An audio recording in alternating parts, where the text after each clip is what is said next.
Hello, my little acorn crop. Today's video is going to be a story time, and I particularly like story time videos. I just like to hear about stuff in people's lives, and it's pretty cool to hear them on YouTube because that means I didn't actually have to fucking interact with anyone to get the story, right? So, please indulge me while I tell you the story. And please forgive me because I'm parched. So, this story takes place about 2 years ago, and this was my Hearse's first trip out to HearseCon. Now, I live in the Phoenix-ish area, and the HearseCon that I go to, named HearseCon, is in the Denver-ish area. So, it's a 12 to 16 hour drive. I usually break it up into 2 8-hour days. You know, I don't really push it because, hey, this is my vacation. I'm just having fun. So, yeah. The last 2 years I've gone to HearseCon, I have contracted some horrible plague and felt like shit. So, that year I felt like crap. I caught some kind of stomach bug or something, and I just felt nauseated and just awful. And I did have a friend come with me, so that was, you know, nice precaution. My friend and I had completed the first leg of the trip from Phoenix-ish to Albuquerque, and we had stayed overnight with a friend of mine who lives in Albuquerque. And so we're starting out in the morning, we're going from Albuquerque to Santa Fe, and halfway in between we get a tire issue. The tread's coming off the tire.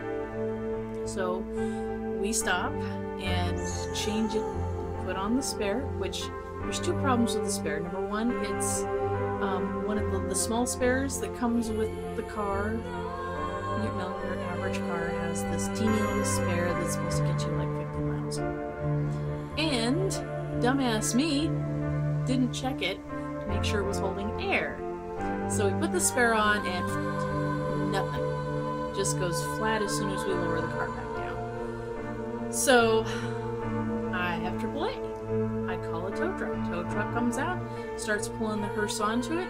It's a flatbed, you have to have a flatbed. But the incline of the flatbed is too steep to get the hearse up there without like dragging the back end of it and tearing off my bumper. So the tow truck guy just says, well, too bad, so sad, we'll, you know, catch you around. I'm not even kidding about that. He was just like, I really can't help you. I can't get this, you know, your vehicle up on the tow truck, so I'm just gonna have to cancel out your order. So, as you can imagine, I'm pretty freaked out at this point. You know, what am I gonna do? So, I call my friend, begging and pleading to, you know, have him come from work to all I need is a tire. All I need to do is take the tire I have in and get it stripped and put, you know, a new tire on. Just get on the rim. That's all I gotta do. So, you know, I beg him. I'm like, do you know anyone? And this is probably the mistake, but... So he sent somebody out from his grove. And for those of you who may not know, grove is kind of like a church. So basically somebody he knew from church. Only it's a much closer knit group.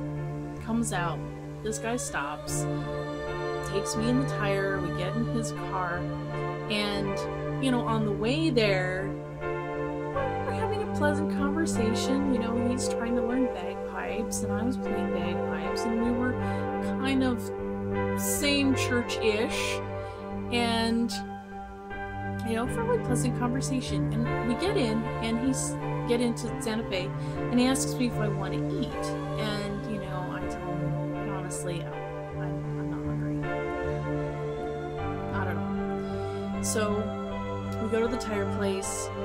It's gonna be an hour, so then we go and we sit out front of the tire place waiting, and he notices my industrial.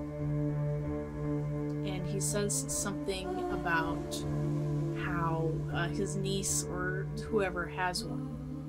And then he begins to elaborate on people who have a lot of piercings and a lot of tattoos, which I may not have a whole ton of piercings, I mean, pretty much just my ears, but I do have a lot of tattoos. And he starts saying how people with a lot of piercings and a lot of tattoos, you know, they inflict that kind of pain on themselves. You know, what would they do to someone else? And it's almost like he's implying that tattooed and pierced people are somehow serial killers or something. So I'm becoming more and more uncomfortable with this situation because, you know, I have a lot of tattoos, and I have to then ride with this person who obviously disagrees with the things I've done to my body back to my car. So I'm really totally at this guy's mercy, because also phone died somewhere along the way. So, you know, even if I wanted to call my friend to tell him what was up, he couldn't do anything. So I couldn't call anybody. And so I had to kind of weather this guy talking, you know, about how, you know, and on the normal situation, I probably would have tried to talk him down and just say, you know, that's just their story. It's, you know, this decoration. It doesn't mean they're a bad person. It doesn't mean they want to kill you or hurt you in any way. But because I was at this guy's mercy, I didn't want to have that conversation with him, because what am I going to do if he gets pissed off and leaves me there? Then I'm fucked.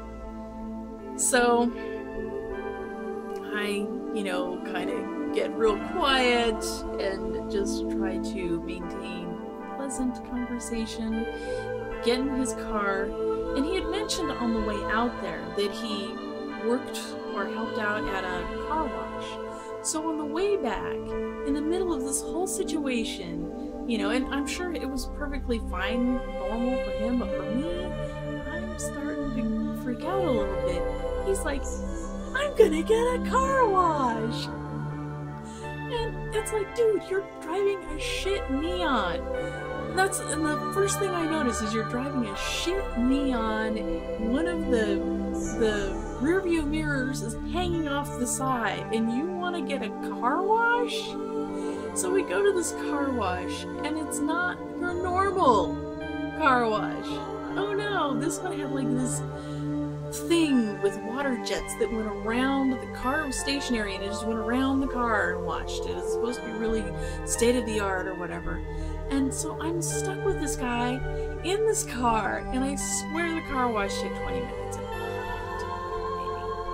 10, I don't know. But I'm stuck in the car with this guy, and I'm beginning to think that I'm going to have to knife him with my pocket knife and take his car to get back to my car so I can continue on to HearseCon. And it's funny now, but it was really just horribly disconcerting at that point.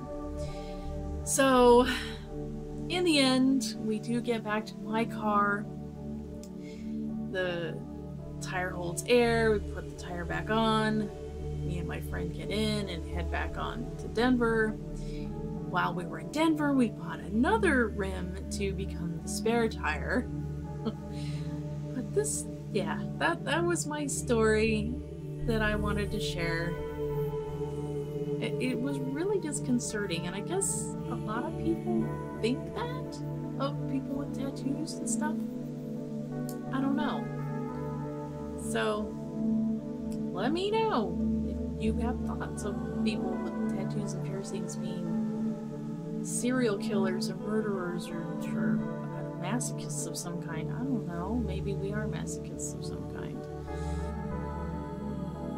Anyway. Good night, America, wherever you are.